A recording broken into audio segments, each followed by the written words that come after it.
Nous sommes ici précisément donc sur le site Copernic de l'antenne URMA d'Arras, donc l'Université régionale des métiers et de l'artisanat, qui est donc un centre de formation de la Chambre de métiers et de l'artisanat du Nord-Pas-de-Calais. Nous formons donc à différents métiers, on peut les classer, comme ils sont nombreux, on va les classer donc en 4 grands secteurs.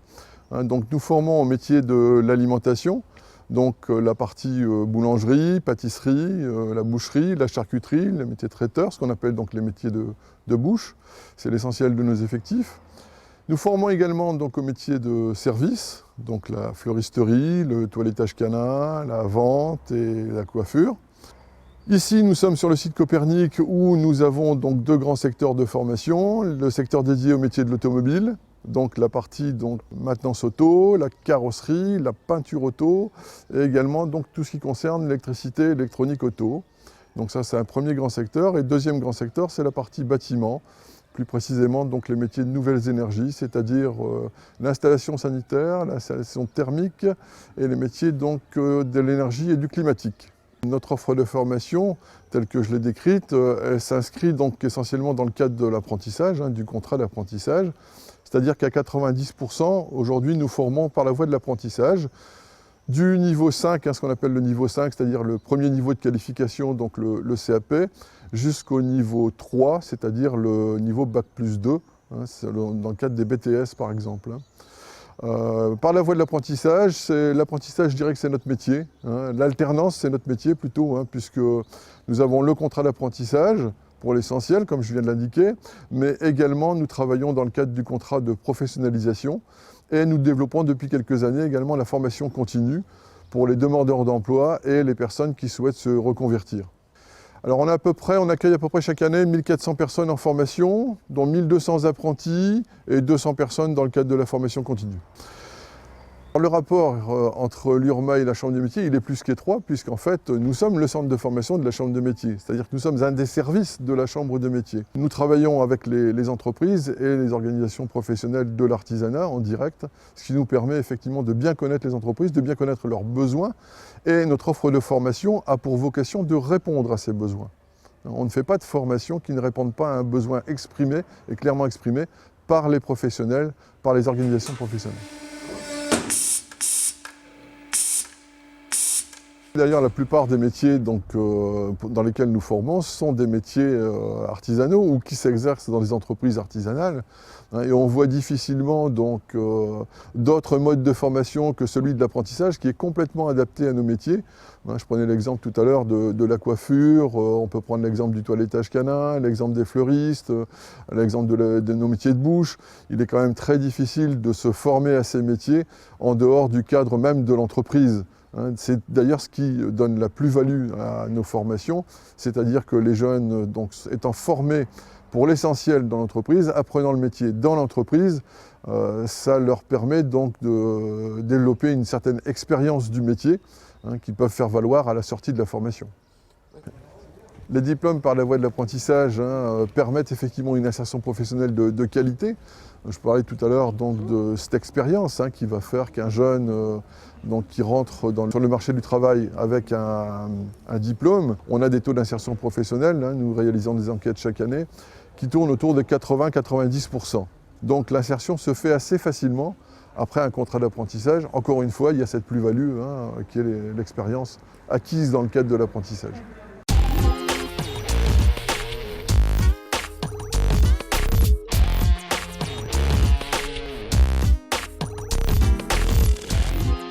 C'est un domaine de formation très important parce qu'il y a la boucherie, la charcuterie, le traiteur, alors bien sûr dans les métiers de bouche, la boulangerie, pâtisserie. Alors c'est très important parce que ça rassemble de nombreux jeunes et surtout c'est un secteur économique où il y a de l'emploi. Nous, élus de chambre de métiers et professionnels, on ne veut pas former des jeunes pour le plaisir, on veut former des jeunes pour que pour eux ça débouche sur un emploi. Et surtout on veut former pour répondre aux besoins de nos entreprises. Car nos entreprises ont besoin de bons collaborateurs, de bons ouvriers, de bons apprentis, à la fois pour aider ces entreprises à se développer. La première force d'une entreprise, y compris en bouche-charcuterie, c'est le personnel, c'est l'équipe, et ensuite pour reprendre nos affaires. La motivation des jeunes est très importante. s'ils veulent y arriver, et quel que soit le métier, en boucherie comme n'importe quel autre métier, mais particulièrement dans l'artisanat et dans la boucherie. Dans l'artisanat, il y a la passion, il faut aimer son métier. Il faut le dire, c'est parfois un peu difficile, il y a des heures, il y a des périodes difficiles, je pense aux fêtes de fin d'année. Donc il faut qu'ils soient motivés. Alors c'est comme partout, il y en a des motivés et des moins motivés, mais c'est là aussi le rôle du professeur à l'URMA et du chef d'entreprise de les aider, pour ceux qui ne le sont pas encore, à se motiver, de les aider à trouver cette motivation. Et une fois que la motivation est liée, le parcours de réussite est droit devant. On saura un petit saut avec une pointe de couteau d'office ou un cure-dent. Je voulais rappeler que dans notre profession, en boucherie-charcuterie, dans l'artisanat en général, il y a encore vraiment l'ascenseur social. Ce sont vraiment des secteurs où on peut vraiment s'épanouir, et je n'ai pas peur de dire, s'épanouir avant tout d'une manière personnelle, humainement. On rencontre beaucoup de gens, il y a le contact avec la clientèle, les fournisseurs, les collègues, donc épanouissement personnel, et aussi, il ne faut pas avoir peur de le dire, des réussites économiques. L'artisanat est notre métier, il y a encore une vraie possibilité d'ascenseur social.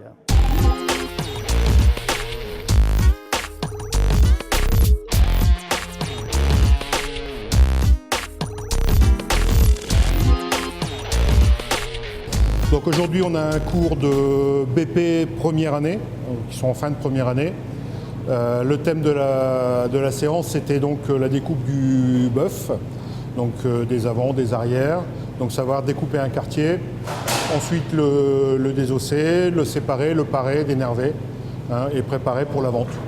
On fait également un peu de veau, l'agneau, de temps en temps du porc, mais le principal du métier, c'est quand même le bœuf. Donc ils ont tous au moins déjà un CAP, donc ils savent déjà travailler la viande. Mais le but c'est d'améliorer en fait leurs compétences et qu'ils n'aient plus à réfléchir entre guillemets pour travailler, que ça doit être des gestes automatiques. Donc découpe de quartier qui n'est pas toujours vu en CAP. Là c'est un niveau au-dessus. Et après le désossage, c'est apprendre à acquérir, on va dire, le geste plus rapide et plus précis. Le but d'être efficace devant le client et de pouvoir vendre, faire la vente plus facilement. Là, ce sont des sociétés qui nous prêtent, entre guillemets, de la viande, donc dans la région. Donc on leur travaille la viande, on les emballe, on les étiquette avec toute la traçabilité. Donc sachant qu'on est dans un atelier agréé CE, donc on a toutes les autorisations et on travaille dans les règles d'hygiène européennes. Et toute la viande va être revendue dans la région, aux collectivités, aux restaurateurs. Ça nous permet de pouvoir travailler pas mal de matières premières, chose qu'on ne pourrait pas faire si on devait acheter toute la viande, puisqu'on travaille 1,5 tonne environ de viande par semaine. Pour être boucher, les qualités, c'est déjà l'hygiène, la rigueur, savoir travailler proprement, efficacement.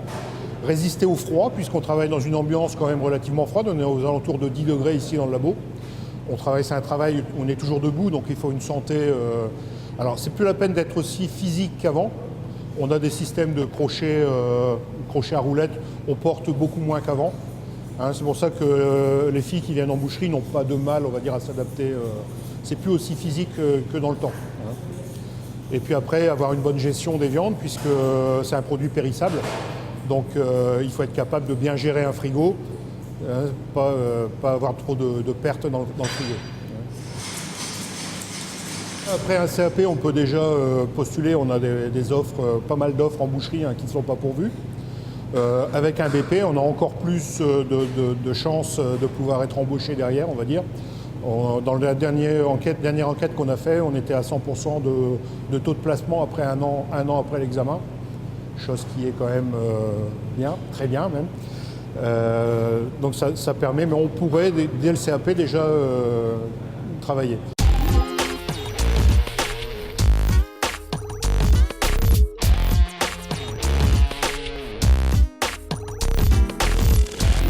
Le BP charcutier traiteur, c'est le dernier niveau en charcuterie. C'est un niveau pour pouvoir soit devenir chef d'entreprise ou pour être chef de laboratoire, c'est-à-dire que vous êtes un technicien diplômé. Et là, vous pouvez aussi bien réaliser du sucré, du salé, des entrées, des plats, des desserts, un buffet, la charcuterie magasin, les terrines, les galantines, tout ce qui est un peu festif pour Noël. Donc vous êtes dans le cadre de pouvoir encadrer toute une équipe dans un laboratoire. Donc aujourd'hui, nous sommes avec les brevets professionnels première année. Et ils vont réaliser des petites verrines. Ils vont réaliser après, on va dire, une entrée sur assiette par rapport à cette verrine. Après, ils ont une carbonate flamande à faire avec des pommes de terre tournées. Donc aujourd'hui, on va être un peu moins technique. On va faire une pomme de terre, on va dire, un petit peu travaillée. Et après, ils ont un moelleux au chocolat avec cœur coulant blanc avec une crème anglaise. Ben, qu'est-ce qui fait qu'on fait du sucré dans la charcuterie? C'est le principe qu'on doit pouvoir réaliser de l'entrée jusqu'au dessert. Il y a une partie des professionnels qui le réalisent eux-mêmes et il y a une partie des professionnels qui ne le font pas par rapport à un problème de temps technique dans l'entreprise. Après, le dessert, ça peut faire valoir aussi son entreprise qui donne son identité par rapport à ça aussi. Vous avez une poche, monsieur Damien? Si vous avez peur de salir votre verrine, il y a les poches en premier tiroir en haut à droite. J'ai choisi de faire cette formation charcuterie traiteur car le métier me plaît vraiment. C'est un métier avec le contact avec les clients. On peut s'amuser à faire à manger, faire déguster les clients. C'est une fierté quand le client revient, qui dit que c'était vraiment bon, tout ça. Ce matin, nous avons effectué des verrines avec un thon mayonnaise aux poires et des crevettes à l'ail pour présenter une assiette en entrée. Nous avons aussi effectué une carbonate flamande et des moelleux au chocolat blanc. C'est moi qui ai décidé de faire cette composition. On m'a demandé de faire une entrée. Donc j'ai décidé de faire cette composition pour essayer. C'était un essai pour voir ce que ça donnait. Ils sont capables de faire un couscous pour 200 personnes ou pour 20 personnes au magasin en barquette, d'être sur un traiteur extérieur, style un banquet buffet froid, comme cela se fait souvent l'été, pour 50 personnes, 100 personnes. Ils peuvent faire les mariages. Donc tout ça fait partie du fameux mot traiteur, et où les charcutiers, nous sommes les fervents défenseurs. Pour eux, en CAP, c'était peut-être une découverte, mais pour arriver au niveau où ils en sont, ils sont là parce qu'ils le veulent, quoi. Parce que c'est assez complexe, assez difficile. Comme vous l'avez dit, la palette est très large, donc il y a énormément de choses à voir.